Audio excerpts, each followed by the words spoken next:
It's a great project. It puts the onus back on the people. And online communities like this is the future. So CrowdTV is a social experiment. It started as a crazy idea, one that hadn't been tried before, because we noticed that people are willing to get involved online for things simple as voting on t-shirt designs. And we thought, well, why not try and harness that for some kind of social good and social impact through documentary? And instead of waltzing into a community and telling them what we thought we might make a documentary on, we thought we'd say to the community, what would you like to see a documentary on? So this idea was simple. We started with water and we threw the idea out to the community and said, you know, what would you like to see?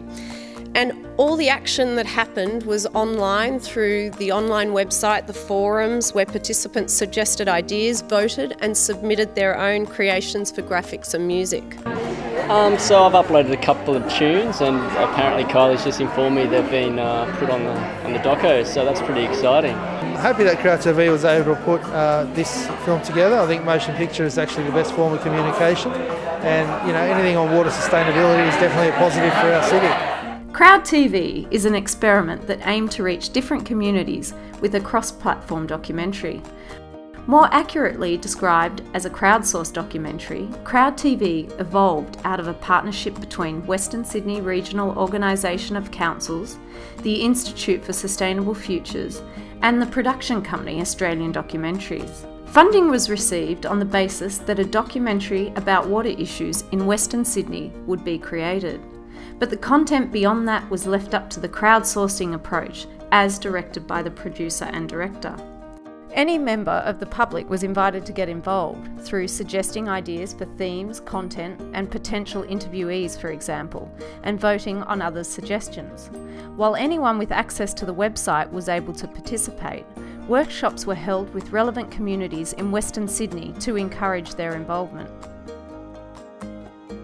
The interaction through the website meant that users didn't have to use specific skills to participate.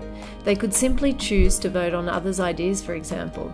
If they did have specific skills to contribute, they could do so.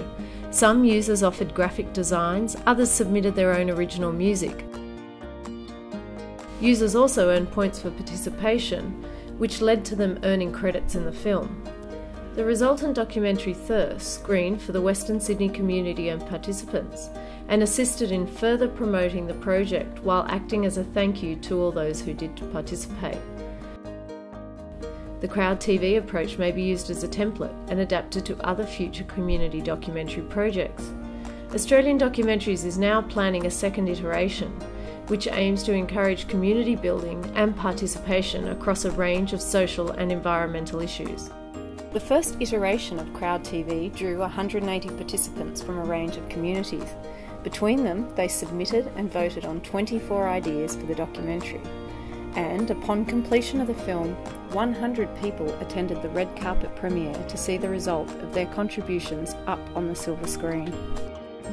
Following are some of the excerpts from the final film.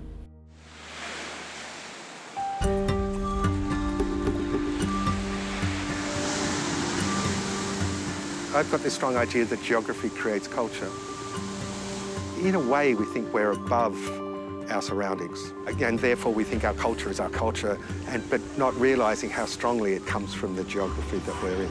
So in relationship to culture and water, in Australia we have a really particular geography, and therefore it creates a really particular culture.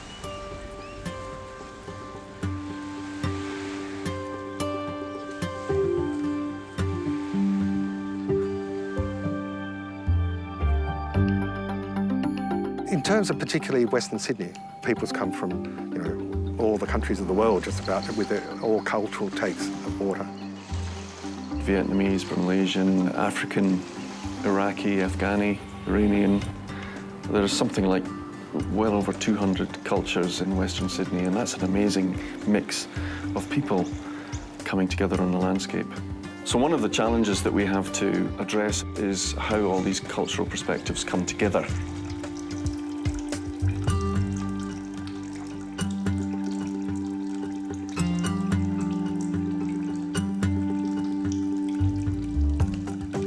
There's all sorts of different permutations and variations in the way each culture relates to water. Aboriginal people, Anglo-Irish people, Vietnamese, Arab Australians. But for all of them, water is an important part of people's everyday lives. It's often an important part of people's spiritual lives. Aboriginal people, even today, understand the countryside by thinking about the waterholes and the rivers.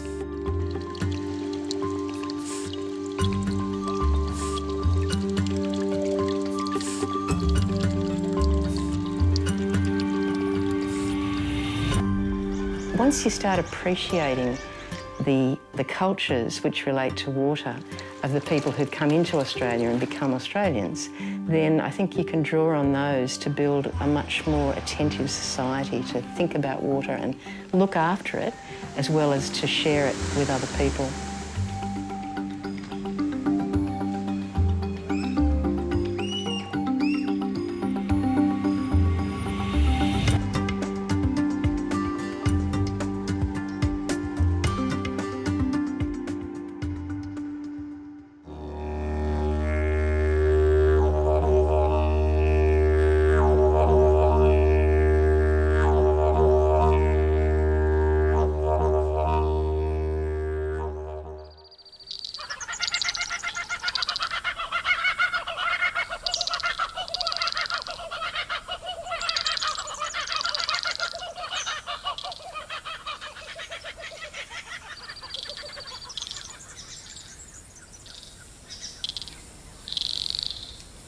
I'm Fran Bodkin. I'm a descendant of the Dharawal people. I belonged to the clans of the Bidigal, who were the swamp walkers.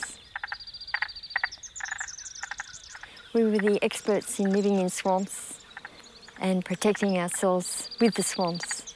And wherever there were swamps, we were there. The water was our lifeblood, actually. It wasn't just for drinking, it was for medicines.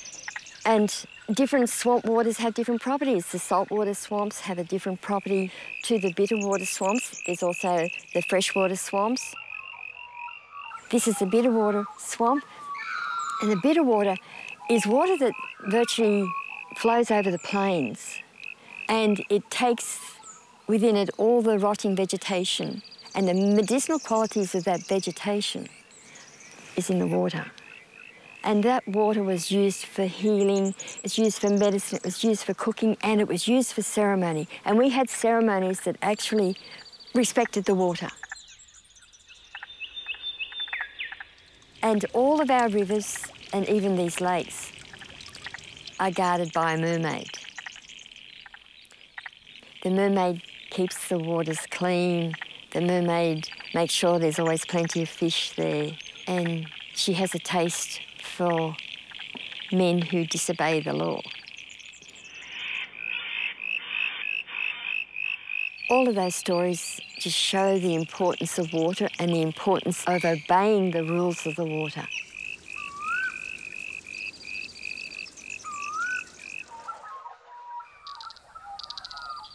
This is the Thelmy Lakes. We've had estimates of the ages of them of about 220,000 years. I can remember the place first when I was about 3 years old. Then I was taken away for a while from Mum and Dad and went to live with foster parents. And then when I came back, we came down here frequently until Mum died. And I've been coming down ever since. Why the water is so dark? It contains a high amount of tannin, which is really good for skin rashes. Most of the plants here are medicine plants, and they depend on the water from these lakes, which depend on the water from the aquifers, which are no longer coming down. Unfortunately, there's so much water mining going on by bottled water companies that they have taken the water away from the lakes. So we can buy it in little plastic bottles that are poisonous to us. And You know, we need to look after our swamps. To me, water is the spirit of our life, it is the spirit of our land, and it is the spirit of this planet. It's the only planet with water on. That's why we're here.